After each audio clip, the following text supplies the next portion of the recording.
Hi hello. ನಾನು ನಿಮ್ಮ ಪ್ರೀತಿಯ ವನಿತಾ. ನಾನು ನಿಮ್ಮ ಜೊತೆ ಒಂದು ಸಣ್ಣ ಮಾಹಿತಿಯನ್ನು ಶೇರ್ ಮಾಡಬೇಕು ಅಂತ ಆಸೆ. ಸಾಧಾರಣವಾಗಿ ನಾವು ಫಂಕ್ಷನ್‌ಗೆ ಹೋಗ್ತೀವಿ. ಅಂದರೆ ಮದುವೆ ಫಂಕ್ಷನ್ ಆಗಿರ್ಬೋದು ಅಥವಾ ಪಾರ್ಟಿ ಆಗಿರ್ಬೋದು. ಸ್ಯಾರಿ ಉಡೋಕ್ಕೆ ಇಷ್ಟಪಡ್ತೀವಿ. ಅದರಲ್ಲೂ ಮದುವೆ ಫಂಕ್ಷನಲ್ಲಿ ರೇಷ್ಮೆ ಸ್ಯಾರಿಗಳನ್ನ ಉಡೋದೇ ಜಾಸ್ತಿ. ನಿಮಗೆ ಗೊತ್ತಿದೆ ರೇಷ್ಮೆ ಸ್ಯಾರಿಗಳು ಎಷ್ಟು ಕಾಸ್ಟ್ಲಿ ಆಗಿರುತ್ತೆ ಅಂತ. ಹಾಗೆ ಅದರ ಬ್ಲೌಸ್ ಕೂಡ. ಬ್ಲೌಸಿಗೆ ನಾವು ಡಿಸೈನಿಂಗ್ ಅಥವಾ ಎಂಬ್ರಾಯ್ಡಿಂಗ್ ಎಲ್ಲ ಕೊಟ್ಟು ಹೊಲಿಸುವಾಗ ಸಿಕ್ಕಾಪಟ್ಟೆ ಕಾಸ್ಟ್ಲಿ ಆಗಿರುತ್ತೆ. ಜೊತೆಗೆ ಅದರ ಮೇಂಟೈನ್ ಕೂಡ ಮಾಡಬೇಕಾಗತ್ತೆ. ಯಾಕಂದರೆ ರೇಷ್ಮೆ ಸ್ಯಾರಿಗಳನ್ನ ಅಥವಾ ಬ್ಲೌಸ್‌ಗಳನ್ನ ವಾಶ್ ಮಾಡಂಗಿಲ್ಲ. ನಾವೊಂದು ಫಂಕ್ಷನ್‌ಗೆ ಹೋಗಿ ಸ್ವೆಟ್ ಆಗಿ ಬಂದ ಕೂಡಲೇ ಆ ಬ್ಲೌಸ್ ಅಥವಾ ಸ್ಯಾರೀಸ್‌ನ ಬಿಸಿಲಲ್ಲಿ ಒಣಗಿಸ್ಬೇಕು. ಅಥವಾ ಡ್ರೈ ವಾಶಿಗೆ ಕೊಡಬೇಕು. ಇಲ್ಲಾಂದರೆ ಬ್ಲೌಸಲ್ಲಿ ಬೆವರಿನ ಸ್ಮೆಲ್ ಇರುತ್ತೆ. ಕಲರ್ ಡ್ಯಾಮೇಜ್ ಆಗತ್ತೆ.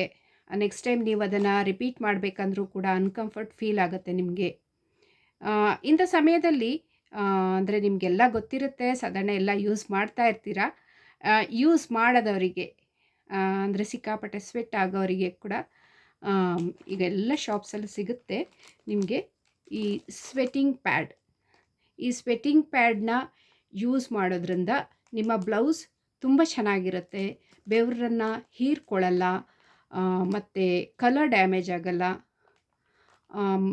ನಾನಂತೂ ತುಂಬ ಯೂಸ್ ಮಾಡಿದ್ದೀನಿ. ನೀವು ಕೂಡ ಯೂಸ್ ಮಾಡಿ. ತುಂಬ ಫಂಕ್ಷನ್ಸ್‌ನ ಅಟೆಂಡ್ ಮಾಡಿ, ಎಂಜಾಯ್ ಮಾಡಿ. Thank you.